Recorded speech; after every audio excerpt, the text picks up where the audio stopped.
Welcome to Blue Grit Radio, the podcast that explores making better cops for a better community. I'm your host, Eric Tung. I've been an active police officer since 2007. We will dive into the aspects of police culture, health and wellness, leadership, and mindset. You'll hear from experts not only from policing, but all industries as they relate to being our best with purpose, passion, and positivity. Join me as we share stories, lessons, and advice so we can all be better for ourselves, our teams, our families, and our communities. All right, ladies and gentlemen, welcome back to another episode of Blue Grit Radio. This is your host, Eric. Today I'm joined by returning guest, Deven Kennedy. Deven, how are you doing, man? Good, buddy. Good, Eric. How's it going? Fantastic. So, Deven, active law enforcement up in the true north, the great north, and returning guest from episode 33. So, Deven Kennedy with Resilience Through Fitness. Glad to have you back, man. Yeah, it's good to be back. It's I've been following your progress since I was on, and like you said, episode 33, so it's a while ago. Yeah, it's been good, man. Things have been really good. Well, fantastic. And it's been really cool to learn off recording, like how you've been growing the business and the efforts helping first responders get healthy, get well, get resilient. But for the listeners that are newer and haven't gone full into the archive, which I encourage you to, I like to think that I sound better as time has gone just through the reps, but the quality of guests has always been high. The sound quality might be a little bit better now, but the quality of guests and conversations absolutely there. So, Deven, yeah, if you can please give us a little bit of background, your story, and of course they can go down the deeper dive later. Yeah, for sure. Well, I appreciate that. So I went into a little more detail back in episode 33 about kind of the incident, what brought RTF to being.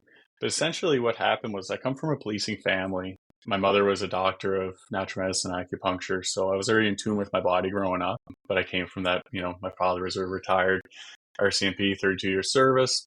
So I thought I knew what I was getting to whenever I got into policing. But I didn't realize the toll it would take on the body, the shift work, all the stuff that you don't see. And Dad was pretty good. He never actually was great. He kept work at work. He didn't take that stuff home. So through, I guess it'd be back in 2022, I was injured on duty. I attempted to arrest a subject. He went down to a dead end road, and I thought he had ran on foot. Whenever I exited my vehicle and ran around back to get him, he ended up running me over with his truck. So with that incident, I suffered some minor injuries, bumps, bruises, broken foot. But the biggest thing that really set me back was the psychological injury. You're young. I got in at 23. I'm now 34. 32 at the time. I had a cadet with me who was just like, he's actually, at the time I had said I was hoping he'd come back with our department eventually, and he actually did. So it was kind of nice. But he was a cadet at the time, right? We had only 2 weeks together. So yeah, it really floored me. I didn't know what I just lost my purpose. I went down that rabbit hole struggling. And I realized two things. One was that fitness was a big factor in how I was able to survive the incident. But also I realized how much fitness was a factor in getting me recovered and getting me back to active duty. I was fortunate. I was back to active duty in 6 months. There's like anything, there's speed bumps along the way.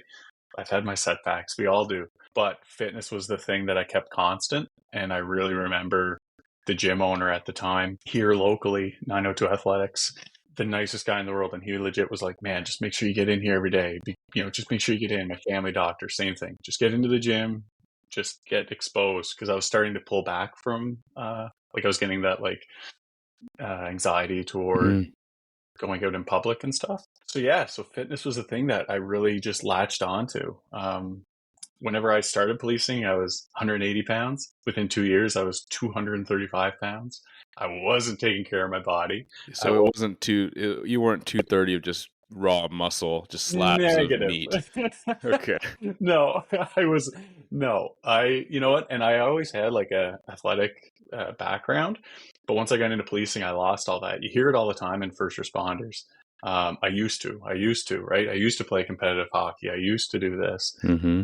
And I had used to do a lot of things. And then once I got into policing, that became my identity. And I lost a lot of that stuff. So then I put on a lot of weight. But then once I got to this gym, I lost all that weight again. And I had that, positive outlet. And I really, really opened up my mind to how much our mind controls the body and vice versa, right? Mm-hmm. And our mind, our central governor on our body, limits us more than we're capable of. So it really, through my recovery, I just really went down the rabbit hole of how can I help first responders, one, not go down that rabbit hole of gaining 50 pounds in 2 years, to how can I, help them through situations, be kind of somebody they can reach out to, but like kind of build their tolerance up to what we have to do in our jobs on a daily basis. Any first responder. And on top of that, any civilian. And I Yeah. have lots of clients that are civilians that maybe they have high stress jobs, maybe they just don't know where to start. And I'm pretty easygoing, right? Yeah. I just want to help people get to their full potential. So that's kind of where RTF really started. The name kind of just popped into my head one night. I was like legit falling asleep and I popped awake and I was like, resilience through fitness. That's it. Like, that's Mm-hmm. totally what I want to do. So I had wanted to start with a newsletter, and then it just kept progressing. I was like, nah, I want to do more than a newsletter. Like, I want this to be something. So Yeah, I love that. yeah, Yeah, I took some notes. There's definitely some points I want to hit and refocus on. yeah, But the last do one is maybe, I think I've heard it about multiple, I suppose, prolific inventors or geniuses. Have you heard these anecdotes of like, was it Einstein or Ben Franklin? Like people like this they'd hold on to something as they're like falling asleep. They'd drop it and that would wake them up and it'd be like their perfect, yeah, I forget what waves, right? Like what sleep waves are kind of entering their brain waves, and it's like that's the genesis. So I love how that yeah. was basically that moment for you. And I legit, because I came running downstairs and I went into where I call it RTF headquarters now. It's the spare bedroom in our house. Mm-hmm. And I Yeah, came running home down office. and Yeah, yeah, the home office, right? And I wrote right down, I was like, resilience through fitness. Okay, I'm going back to bed. And then I woke yeah. up in the morning and I was like, all right, how do we do this? You And probably that's kind of felt where it great when all, you laid back down. You're like, yeah, got it. Like that's yeah. step one, Yeah, exactly. dude. I love that, man. And I even like how to clarify. I think initially you said after you got struck by the car, you had minor injuries, but then you clarified, well, that's physical injuries, right? There are the Yeah. psychological injuries, and Hmm. I love that you highlight that because we have a growing culture that is recognizing and not hesitant to call it an injury. Like it absolutely Yeah, is, right? 100%. Categorically, right? And Yeah. as well as all these other things. And when you're talking about kind of being in that rut, but then recognizing a couple things. One is that your fitness literally helped you survive and helped you bounce back quicker. So you had muscle mass, you had, your mom was a naturopath. You're probably putting in the right kind of fuel, right? Like some Yeah. actual real food with protein and all that good stuff, vitamins, nutrients. Um, it really makes a difference, right? We all work in this job and we see people get hurt or we feel ourselves get hurt. I think if we're honest with ourselves, we can recognize times that we had injuries, and when fitness and health and sleep were a little bit better, then yeah, you bounce back better. Oftentimes people coincide it with age, but I'll challenge that because I'm definitely more resilient, I suppose, just to use your brand and your word. But yeah, my recovery is better because I don't abuse my body quite as hard. For sure, I train a little bit smarter for my age and my abilities now, but also it's just knowing that I have less garbage and and all that. Yeah. So You got yeah, to so set I think yourself that's a up for big piece. success. Yeah, Yeah, exactly, man. absolutely. And I love too when you recognize that your rehabilitation, your recovery, the psychological component was also due to fitness, right? I think Yeah, a lot of those that are in the circle or buy into this kind of total health, holistic health, however you want to look at it, you recognize that all these prongs are absolutely intertwined. You move better, you're going to sleep better. You're going yeah, to decompress your mental and emotional stress, and then vice versa, right? It all kind of pays into itself. exactly. 110%. Totally agree. I always ask this, and I've talked about this in a couple episodes, but the concept of resilience. And I literally went Hmm. to a department training where an outside instructor came in, right, talking about, is resilience innate or is it developed? I think it's both. I think that you can Hmm. have people that just tend to be more resilient, that maybe nurture nature, maybe a combination of things. I think if you had resilient parents, and that would probably predispose you to have, a better framework to be resilient and, Hmm. forward thinking and, failing quickly and picking yourself back up rather than dwelling and leaning towards victimhood or something like that. But Hmm. I love your story because it highlights that notion that, like, you can have the basis which helped you, right? You already had Hmm. that framework. Had you not, who knows where you'd be after the Yeah. fact? Who knows where you'd be today? Who knows if you'd even be doing the job? Probably not Yeah. doing your business at the same time, right? Um, Yeah. but I was asked about that following my OIS and, pretty sketchy situation, with burns on my arms and such. And I just came out so elated and so Hmm. grateful for life. And people asked me where that came from. And at the time, I didn't know how to answer. And then years following, I didn't really know how to answer either. But keying in on your story, I know that fitness was a huge priority and huge part of my lifestyle. And it was a Yeah. great decompression point. It was a great sense of my daily purpose. Like, I felt off if I didn't do something, to the point where even though my arms were wrapped up in bandages, like, I was going on a run and I was doing pull-ups and I was doing whatever I could that That's wasn't going to sweet. upset it. Just Yeah. because, yeah, I walked into the gym, 24-hour fitness, and everyone, because people know you and they're like, what happened to you? I'm like, I'll tell you later, right? Something at work. They're like, where do you work? It was the front desk guy, like, what do you do? And I was like, I'll tell you later, man. Yeah. But yeah, so I just love that you can literally provide your story, that actual anecdotal evidence, not just, oh yeah, this will help you recover better if something happens. Like, no, it absolutely happened to you. Yeah. I think like it was little victories, right? So it was like little things. Of course, I had that, couple of, I had said, I need help within maybe a day or two. I was just like, yeah, I'm not good. I'm not sleeping. I need some help. Um, and of course, with the system and how the system works, it took some time to get me in to see a psychologist, and that's okay. But I learned a lot, right? Like little things. You'd go into the gym and you're like, you get pissed off. You're like, well, I can't do that. I can't do box jumps. I can't do this. I can't do that. And I'm like, okay, well, what can I do? Mm, Right. And I know that was the other thing, is adapting it to what you're able to do. So like I would go on and like an echo bike, right? And it's a push pull, your legs are going, right? It's like a friggin' death machine. yeah. And I'm like, all right, well, I can't use my legs, so I guess I'm gonna get really good with my arms. So like I just plopped my 2 feet up and just went with the arms. I'm like, this is harder, Which right? is So exhausting. Yeah. right. And then I would, do a ski erg, and I just get one of my friends to pull up a box and I just sit on a ski erg and Mm, go. I was like, well, once I can stand up on this damn foot, it's going to be a lot easier, right? So I just kind of did what I could do.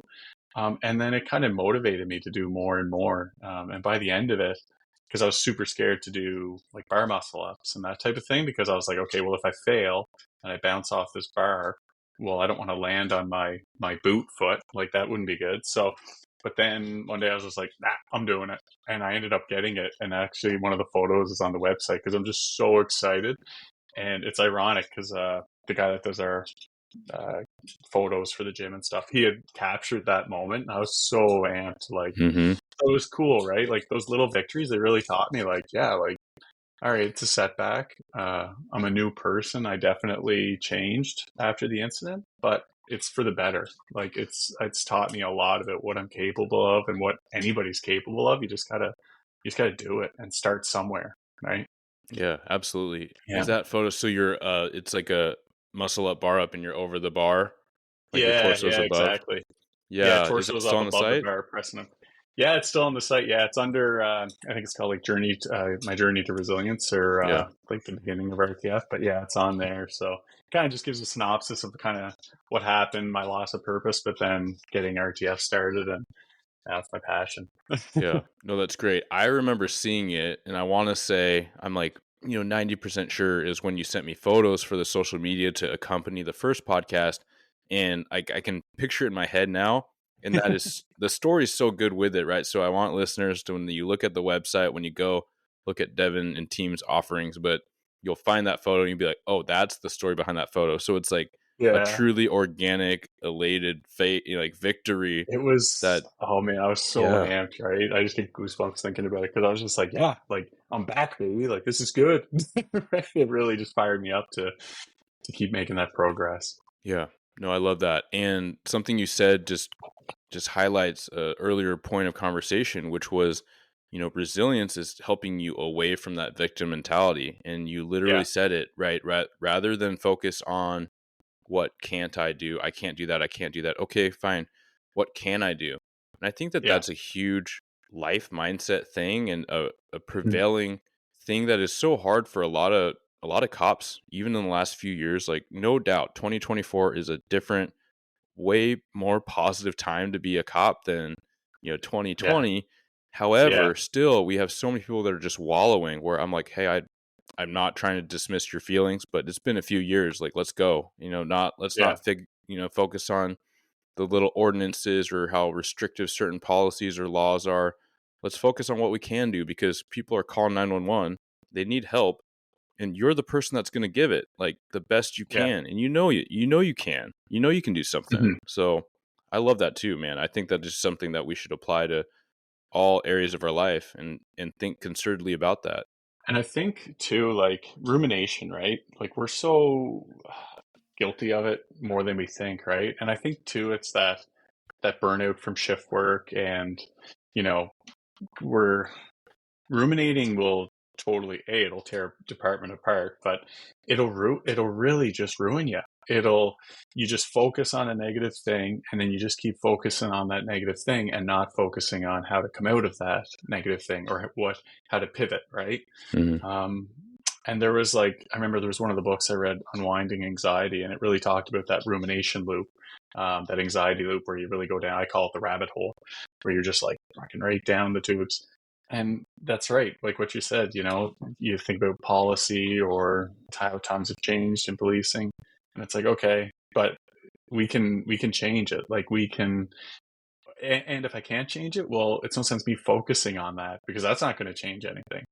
So yeah, I think that having those positive outlets, so like there's lots of times where I'm like starting to stew and I'm starting to kind of feel elevated, and I'm like, time for a run, right? And then Hmm. I go for my jog, I work through it, and then I'm good, right? Yeah. So having those positive outlets, I always say to people, you don't have to love running. We can figure out something that you like doing. If you don't like, if you love boxing, sweet, we'll program in some boxing, right? Like we can totally work with whatever you have to make sure that we get you those positive outlets, to make it the more resilient future that you want for your career, right? So that you're not, wanting a change. Yeah, I think that's the biggest thing is your body's capable of so much more than we think, right? But we're always prone to focus on the negative thing, and it's harder to focus on the positive side of things, right? Yeah, yeah, absolutely. So, I mean, you gave an example of how you can toggle and taper, accommodate certain types of coaching.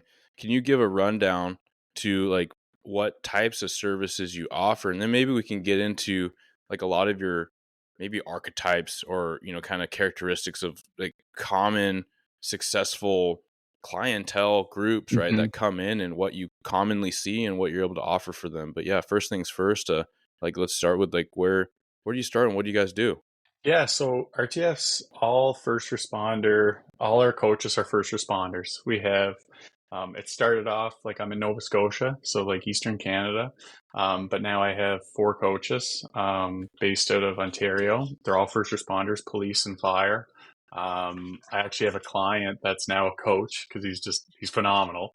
So now he's on board as a Nice. coach. It's like a Just a really student good became a guy. master. Legit, yeah, It's like a yeah. He's Jedi really good. kind of Yeah, Padawan deal. JT. Yeah, JT. He's Nice. actually going to the World Police Fire Games down in Alabama here in Oh, no way. 2025. So yeah, Oh, really that's good guy. legit. Yeah, so it's been really good, right? And I wanted to set up, I wanted to grow RTF to be a team, right? A team of first responders that gets it, because that's the biggest thing with first responders is we're maybe a little guarded, but Maybe, yeah. maybe slightly. But understanding shift work, understanding those effects on our body, and people that have that same passion for wanting to help first responders and the general public. Like I said, I have tons of clients that are general public too. So we look at the deep health, that overall health. So the intake process, I send out the documents to the clients, and I look at everything from your stress factors for life to your eating habits, work life, home life, everything. Um, and then I kind of go, okay, these are the different things that we need to prioritize. Because if you don't have a good base, then you're not, it doesn't matter if you can deadlift 500 pounds. I couldn't care less if you're not eating and you're not sleeping, right? You got Mm-hmm. to have that stuff first. So that's kind of the biggest thing with RTF is it's built from the ground up with what the client has, what their goals are. And then we work at big cycles and then the little mesocycles, and we build up from there. So we start with however many days a week, and then everything's built from the ground up, and then we converse back and forth with the clients through the app, make adjustments as we go. Maybe they have a little tweak or a twank in the muscles along the way, and then we adjust, right? So there's always, or clients too, hey, I got called in for shift tonight. Okay, no worries. Don't do today's workout. Do this day's workout because that's the workout that we're going to want for that recovery. Mm-hmm. And optimizing recovery is the biggest thing with first responders because the shift work just puts our bodies at a high stress state. Coaches don't get that don't do shift work. Yep. They mean well, but they don't get that. It's not something that you can teach, right? You have to kind of have lived through that to understand that, after your night shift, no matter how much you sleep, your body's still going to be all messed up because the circadian rhythms are out of whack. Mm-hmm. So we programmed for optimizing recovery for those clients. And then basically it's building it up as we go to that targeted goal, and then making those adjustments as we go. And yeah, it's been really successful because everything's so customized to that client. I build it right from day one. I just open up a program and I'm like, all right, what do we got to work on to get them that goal? And then that's where we start. So, Yeah. and all the coaches were so tight. I've been really, really blessed to have them on board because they're just so like-minded that they've been great. Yeah. I love that. You covered a lot of ground, and I got really excited as you kept going, and I was like, shut your mouth, Eric, active listening. Like I'm just taking notes so I don't forget because we could go a lot of directions and really good directions. But first off, they're all first responders, and that makes them first responder competent. And I think that anyone that listens to people in the space is that when you talk about first responder therapy, that is like the biggest thing that everyone says, right? Whether it's a cop or a firefighter or the actual clinician, they're like, hey, look for someone that gets it because this job is not the same as another job. This life is not the same as another life. I love how you gave that tangible example of if you got held over, it's not just like you're underslept. Like you have hypervigilance going in, like your cortisol's through the roof, especially if that was a busy shift. And you even provided, because I was going to ask you, so I'm glad you went there, but you even provided what the fix would be, right? Hey, this was like the active recovery day. You've earned it. Now we're going to swap that, right? We're going to readjust some things because my own anecdote from when I was arguably one of the fittest times in my life, doing canine and working ungodly amounts of overtime. My lifts, my numbers were good, but man, like I was redlining and I was over caffeinating. I was under recovered. My cortisol was through the roof. I had hypothyroid when I got blood work. A lot of stuff was going on because a little bit of that, mind over matter. And I think that that's useful for building resilience and discipline, but it was too much. It wasn't the right assessment or the right use of discipline. Like I needed somebody to be like, hey, I know you wrote this down in your notepad. I know it's leg day and you have heavy squats. Don't do it, dude. Go on a walk. Like I needed that, but I wasn't willing to give myself that. So older, wiser Eric, post-injured Eric is telling all the listeners, hey, give grace, but also when you have the right support mechanisms, the right accountability, objective minds, Deven and or team is like, hey, no, I know what you had. It's okay. This is actually better, right? because if your stress is so high, you're so under recovered. Like, I wasn't building muscle on days like that. I wasn't burning fat on days like that. My body was not going to put those resources in those places, and I was going to hold on to fat because it was in fight or flight, and that's just not how it Yeah, works. So, exactly. yeah. So I just want to give that little example of like, it makes so much sense, even more so now that I'm past that point of just grind, right?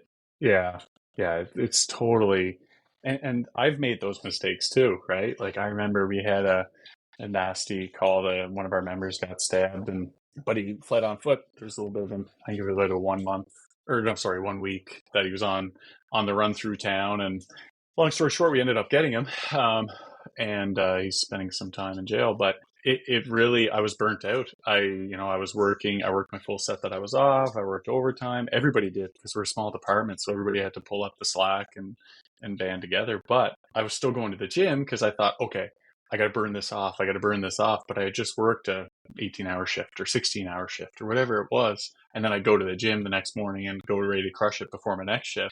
And I remember my coach at the time was like, bro, like you gotta, no, like you're burnt out. And I was like, no, I'm not. He's like, well, you're not doing squat cleans today. And I was like, well, now I'm gonna, because you told me not to, right? Stubborn as all hell. Ego. Yeah, Yeah. exactly, right? And sure as shit, I caught the clean. It was a warm up rep, super lightweight, but I just caught it in a compromised position, and then I tweaked my back a little bit. Nothing structural, thankfully, but it was because there was so much tension in my body. Like our body really, there's a really good book called The Body Keeps the Score, Mm-hmm. and it makes so much sense now because I was so stressed that that's what was happening was my body wasn't firing the right way, wasn't firing on all cylinders, and whenever I caught it, my body's like, guess what? Now you're going to be super stiff for a few days and you're not going to train. So Yep. I learned those things through my own mistakes, right? So that's the biggest thing, right? Is kind of making sure that members don't make those mistakes because it Yeah. sucks. Which it matters. It matters that you spend the time and you get the individual in front of you and you learn a ton about them. Like they answer Mhm. questionnaires, you're assessing stress levels and what their goal is. Because, I dabbled in coaching for a little bit, and it was Mhm. really just when you start to ask people what they're trying to do, you have to follow up, and you have to ask the right questions and the right specific questions to get the right specific answers. Generally people are like, Mhm. well, I don't know, I want to like build muscle, burn fat, look good, but feel good. And that's a lot of things, but Yeah. that's a nod also to when you're talking about cycles, mesocycles. For those that are unfamiliar, that's really common in bodybuilding, and then Mhm. progression, right? So you're Mhm. essentially, my Eric brain is like, you're working on one thing for a time, right? For several Mhm. weeks, and then you can toggle it over to this thing. But a lot of Mhm. people, like well intended, the fitness space is so dizzying, and especially if you're Mhm. just going off like cookie cutter workout plan or this AI driven app, like it doesn't know you, it doesn't know what you're dealing with. And so I love that you already highlighted that, like the individualization is there, and Yeah. that goal is critical because I've brought this up a couple times where David Goggins is an absolute beast. He's an inspiration, but I'm not trying to be David Goggins. I want David Goggins to be Yeah. David Goggins, and he's going Yeah. to do amazing feats and bust his ligaments trying to do them and accomplishing them. But like that's not me. I have a job that requires me to have my ligaments all together, right? I want to feel Mhm. good, and I want to be physically able and durable. And so that is a different goal than David Goggins. But if we're Yeah. doing that, right, you're doing cleans and you're like, no, I'm going to do it. And then, you're sidelined. Like, are you on light duty or worse? Are Yeah. you just retired, right? And that happens. Yeah. Mm-hmm. Exactly. Yeah, it's training smart, training for longevity.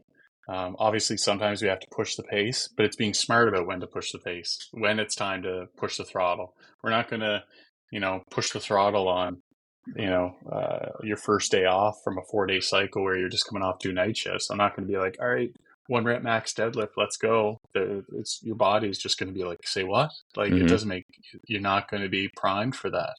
I work a lot with clients on RPEs. So like, Mm-hmm. and I talked about this back in episode 33, but like rate of perceived exertion, right? So what's your rate of perceived exertion?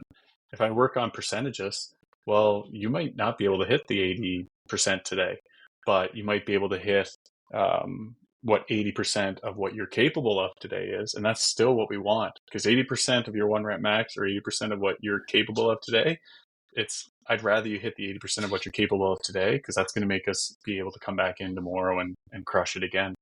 Yeah. So working RPs is a lot smarter than percentages for shift workers, I find. And it's a simpler language too. 8 out of 10. We all know what 80% is, right? So Mhm. it's Yeah, and it's like it's a lot today, easier. like Yeah, how much energy, what are you bringing to the table today? Not of your max, of your 1 rep yeah, max. Yeah. yeah. Because that's you hear it all the time, right? Like, okay, 75 of your 1 rep max. People are like, okay, well, I hit a whatever four something. You're like, okay, when was that?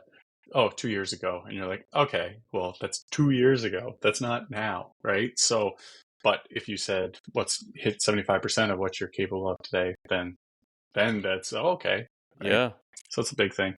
Yeah, no, that's fantastic. If people just have the image, if they're not around exercise uh, language a whole lot, like think about it this way: if you're fresh, if you've had great sleep, maybe you're even on vacation to create the low Yeah. stress, and you just warm up, and someone asks you to sprint from here to there, like 100, 200 meters, like that's brisk, right? Like you're feeling great. Yeah.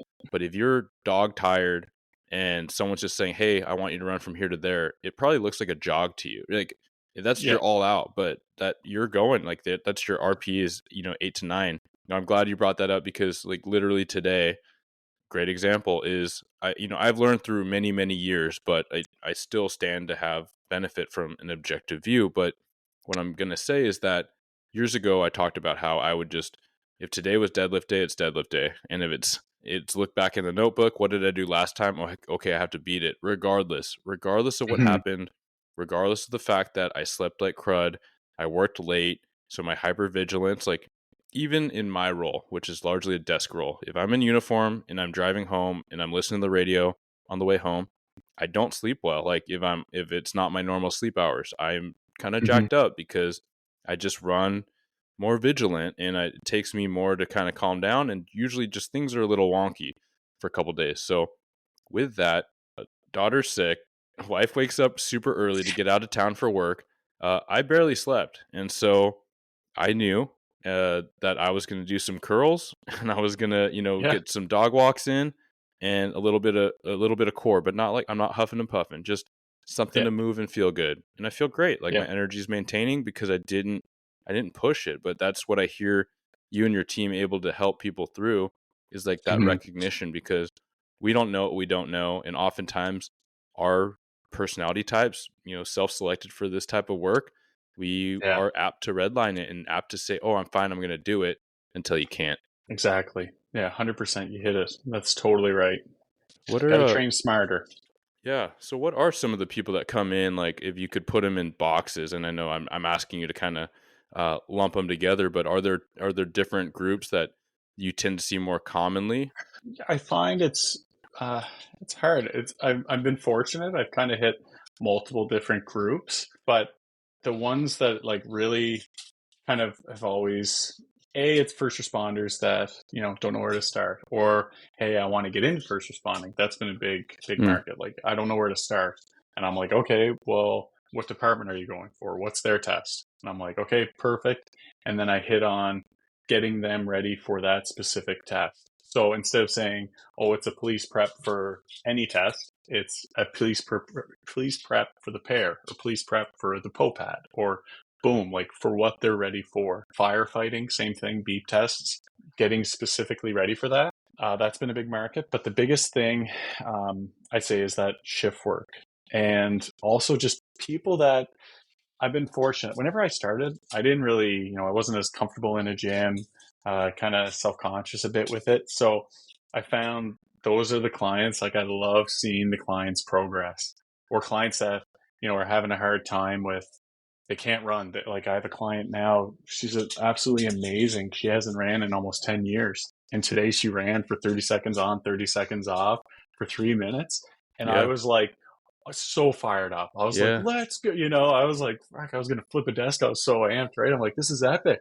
Seeing that stuff, that really, I love that. I have got a client that's been a long-standing client with me, and whenever he started about a year ago, I still have it in. I actually went back the other day because I'm building out his next cycle. He's been training 2 days a week, just 2 days, but consistent as old, 2 days a week, no matter what. And he ended up back in July 2023, he was doing 60-pound lat pull downs. And now he's doing 120-pound lat pull downs. He was doing back squats at 75 pounds. Now he's hitting 140 pounds for more reps. And it's just wild because all he's been doing is consistently 2 days a week and just trusting the process and just getting after it. So that type of thing, I really love to see that. And yeah, just like I said, seeing her run today, it was like a 7 a.m. PT session, and I was just so fired up. I was like, this is wicked, right? So, yeah. So kind of everybody, all these different demographics, I think in different groups, whether they just feel overwhelmed with work and just don't know where to start. I think that having that overall health approach has been really good for getting the client's progress. Yeah. Yeah, that's awesome. And it totally makes sense, right? If you don't know where to start, gym's intimidating, fitness, like cool. Wise to pick someone that does, right? And then I also hear that, right, with people coming in and they want to get hired, so there's a specific test. And for sure, like people with a fitness background can gear training to help you through that. I love that because anecdotally, when I was in hiring, there were so many people that were asking those questions because I'm like, hey, I'm here for everything. I could help, just guide you. And a lot of times people want to be a cop, but they have so little physical background, no real athleticism. And then they're really just trying to get the push-ups and they're trying to figure out how to do that. So, the classic route is, well, just lift and push-ups Yeah. will become easy. But if you don't have access to that and that's intimidating, then I suppose you could do all different kinds of push-ups. You do break up different sets. You could do it through the day. Just pump your volume. Like make them harder by elevating your feet. Make them easier by going on your knees or elevating your Yes. hands.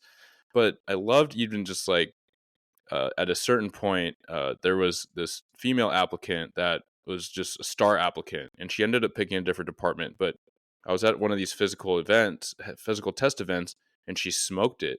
And I was like, Yeah. "Hey, can I ask you what you do to train? Because I constantly get this question: How do I improve my push-ups? And you just smoked it. You're hardly breathing hard." She's like, I mean, I just lift weights." And I was like, "Yes, I knew it. I knew Yes. it." So I love that, and that's just a story I wanted to share with that kind of recollection. Yeah, it's so true. Legit. And sometimes it's wild too, right? Like the nice thing with the app integration I have is, we can converse back and forth with the clients, but they can easily videotape. Man, that's dating myself. I Record. know my wife makes fun of me. I say tape things, and she's just like, "When was the last time you used a VCR?" I'm like, "You know what I mean?" They mail me the VHS. Yeah, No, so yeah, they can record and then upload directly through the app. So I might say record your third set or record your fourth set because I'm trying to see the fatigue at that specific set to figure out the progression, figure out the progress. I had a client that was doing remote programming for the firefighting, and I could see that, for instance, on the beep test, those first few strides, she wasn't driving out of the hole, really driving those legs, getting up to speed. So then we just worked at those short few strides. So I adjusted her programming for the next few cycles because I wanted to work at that specific portion of the beep test. But it was because she recorded it, she uploaded it, and I'm like, oh yeah, that's where we need to work at. And yeah, just kind of that's the nice thing with it is I've partnered. The app I use is Coach RX, and they're phenomenal technology. And it makes such a good. They have such a good product that you can't recreate something that good. So I use their system, and then all the coaches are on it. So all our coaches, we can all message right through the app, do video calls, and it's kind of where it goes. yeah, yeah, perfect. I love that example. So it really helps people visualize like what working through that would be like. And I do want to say it's really cool hearing the genuine excitement of your story of the gal you're coaching, right? For her to come up and make that kind of progress, and you sharing that you were uncomfortable around a lot of this stuff. Where I think Yeah. about this a lot when a lot of my content's really just trying to be helpful to people Mhm. in the career. Sometimes it's the young people coming in, but it's kind of that notion that you're best suited to help and teach and mentor and coach like your younger you know that Yeah. concept. Yeah. uh and I see it sometimes, and people reach out and their questions, or when I meet with them and I'm trying to help them get hired or something like that, and I hear how their brain works. I was like, oh my gosh, you're me, you're overthinking it. Yeah. Like, trust yourself, Yeah. you're super freaking smart, you're working your butt off. You gotta wait, you just gotta be patient. And they're like, I'm impatient. I'm like, yeah, me too, I know. So like, but you gotta trust the process. And so that's what that Yeah. evoked in me, and I could totally hear it in you, which is a just a testament that you're a fantastic coach and you're invested in the success of your people. Appreciate that. Yeah, it's definitely I absolutely love seeing their progress, because that's the biggest thing, right? Is everybody has their starting point. You know, you might get a client that's the first day ever at the gym, and you might get a client that's starting with powerlifting, right? And the nice thing too with RTF is all our coaches are very specialized in what they do. So, you know, I'm not a firefighter personally, I'm a police officer, but I know that Rayanne's a firefighter. I know that JT's a corrections. I know that, Sean's police. So I know that we have our own attributes. Sean's a complete machine for CrossFit, right? Like that guy he could throw me up and over the sandbag if you wanted, right? He's jacked. So if somebody's really training hard at that competitive side with that, they're going to go with Sean, right? And that's the thing, is making sure that we all have our kind of our specialties, and Hmm. teaming them up with the right person. That's a big thing that's been successful too. Yeah, that's fantastic. I mean, it's fit, and Yeah. everyone knows. Yeah. Like, sometimes you meet somebody and you're like, you're not my person, and then sometimes you Yeah. meet someone, you're like, did we just become best friends? And Yeah. Like that's stepbrothers. Yeah. yeah, exactly. It's like, that's, Yeah. EQ, right? That's just good social awareness, and just Mhm. syncing up the right kind of coach with the right kind of client. Yeah. Yeah. I've been very fortunate that I built a team around that's capable of that. They're phenomenal. Yeah. Yeah. Well, that's fantastic, man. It's great to hear how you have been doing this thing. You've been growing. Man, like, when we talked last, it must have been maybe a year and a half, closer to 2 years ago. When, I mean, we Yeah. were episode 33. It was pretty early on. So, Yeah, yeah, it's been good. It's been too, as one of the guys I talked to, actually, I went up to the World Downhill Mountain Bike Championships in Quebec, and it was crazy. I was so excited because I got to talk to this guy, Total Mountain Bike Canada. Super, super cool organization, and they use mountain biking as a way to help first respond or help people with that are struggling with mental health, as a way for an outlet, as a mm, positive outlet. And I was like, that's phenomenal, right? He's like, man, there's nothing else I can focus on. If I'm going downhill at top speed, I can't focus on my shit outside of here. I got to mhm. focus on not hitting the trees, right? And I'm like, that's a good point. Yeah, And we really hit it off. I'm like, you're phenomenal. So I've been really fortunate because all these different organizations, we're all kind of in our own silos in a way, but I've been pretty fortunate that I've been able to connect with a lot of different organizations. Satch Lati from yeah. out in, yeah, yeah, right. Hmm. Satch is a He's been on the complete show. badass. Hmm. Yeah, yeah, phenomenal guy. So like just meeting all these different people that have the same mindset, like that really fires me up. Like I get so excited because I'm like, it's such a good thing that all these different groups are doing, right? So yeah, I remember my partner Chris, and she was just like, man, I could see your eyes light up whenever like the Total Mountain Bike guy was talking about why it started and where he wants to see Hmm. it go. Like I was just like so excited, like, man, good for you, right? So Yeah. yeah, I love pretty neat. that. Yeah, and it's I mean, what I hear in that is mindfulness, right? Like, you Yeah, have to be present, and I've heard, and I've had that same thought when I'm lifting, is because yeah, if you're lifting for form and you're lifting something pretty heavy, like, you got to be here. You can't be somewhere yeah. else, or that's where No, that something tweaks, right? That's where things aren't lined up, or you're present and you're like, nope, I'm not doing this right now. You have yeah. that intuition, you're connected mind body, it's there. You're like, I'm gonna do something lower hanging fruit, right? I'm gonna go light bench. Yeah. I'm gonna go do some pull ups, like something where I'm not gonna jack myself up, and like, that's great. That's the goal, right? Yeah, exactly. Yeah, mindfulness, grounding. That's a lot of the stuff too that I work with clients. Because all these different stressors that we deal with in the run of the day, if we don't offload that, it builds up and it festers. And like I talked about on 33, but like I remember I started cold water therapy. That's why. Mm. It's Mm-hmm. because my psychologist was like, you got to try mindfulness, you got to try meditation. And I was like, I don't know. Have you heard me talk in the last couple of months? Like I can't mindfulness, nothing. So I was like, all right, well, and I started really looking into cold water stuff and the Wim Hof method and all this good stuff. And I was like, well, I live on a lake, so I might as well give it a shot. So I It's went out pretty with an easy. axe, Yeah. chopped a hole in the ice, and I was like, here we go, right? And it was so, and it was just, it made my progress so, like my breathing. One of the courses that I'm in right now, they say breathing, if you can control your breath, you can control your stress. And it really, really hit home whenever I was doing that cold water therapy because, you get in there, you have that initial shock, your heart rate goes through the roof. And then you're like, okay, deep breathing, take my mind elsewhere, put myself somewhere else. And then your heart rate slowly comes back down. And it was really eye opening to see that you can really control your body that way. And that's where I say, like, your mind's so powerful. Yeah, I love that. And we're talking, off recording, and I think you said that you'd listened to Adam Boyd on episode 142, where he talks about Wim Hof. Yeah.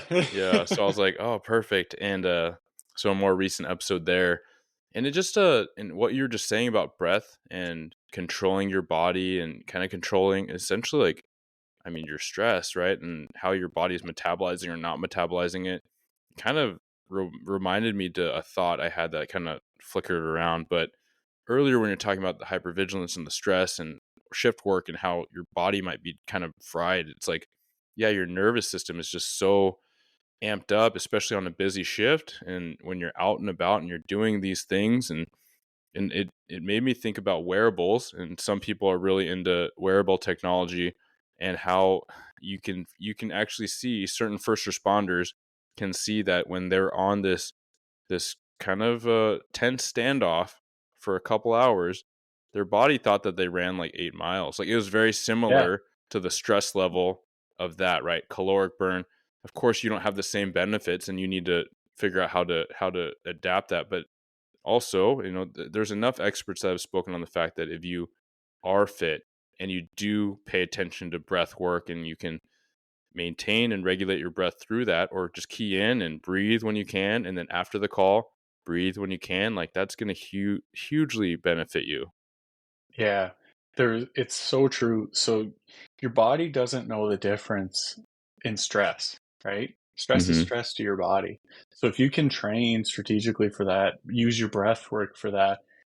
It was cool actually. The same course. It's all about resilience for first responders and helping other first responders.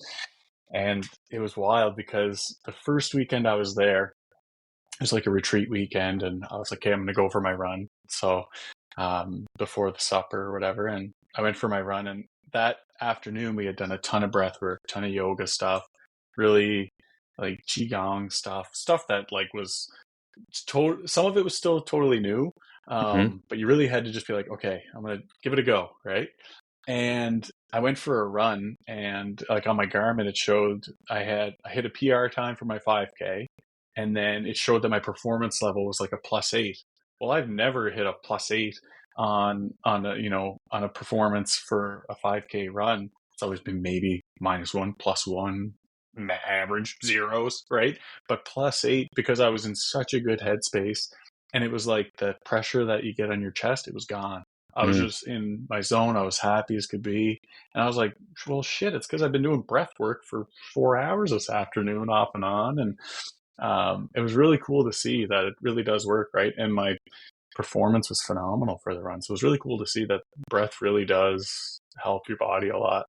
Yeah, and that anecdotal Yeah. evidence is a fantastic place to visit as we're wrapping here, because I think a lot of us do get, not purposefully, not intentionally, but we do kind of lean towards that cynicism and that Hmm. victimhood of like, oh, of course, like, oh, I'm a first responder. Everything's just jacked up, right? I'm not going to be able to Yeah. train. I'm not going to be able to do this. I'm not. No, you absolutely can. There are these tools and resources to help you through that, right? A lot of what the Body Keeps the Score talks about, you mentioned earlier. I'm looking at the book on my shelf. orange spine, blue cover. So, but yeah, man, fantastic conversation, Deven. Is there anything that you'd leave the listeners with, before we talk about where they can find you and get in touch with you and your team? Yeah, for sure. So they can, it's at resilienceforfitness.com, or Devin at Resilience Through Fitness, for emails. They can reach out for anything. I'm on socials too. I think like the biggest thing is whenever I was off and I was struggling, you feel loss of purpose, you feel disconnected from the department. And, the biggest thing is like you're never alone. We're all in this together. Even in my department now, there's guys that are off, and like I always reach out and just be like, hey man, like you need me, I'm here, right? Like no pressure, right? So it's you're never alone, and I think that that's like the biggest thing is you can start anywhere. Legit, you can start, go for a walk. Maybe it's just going for a walk every day. Maybe it's adding on to it bit by bit. Everybody has a starting point, no matter what, right? And that's the biggest thing I've loved with RTF and where it's going is, anybody can start somewhere. And if they want to reach out, I'd love it. This is my passion now, so anything I can do to help is what I want to do. Yeah.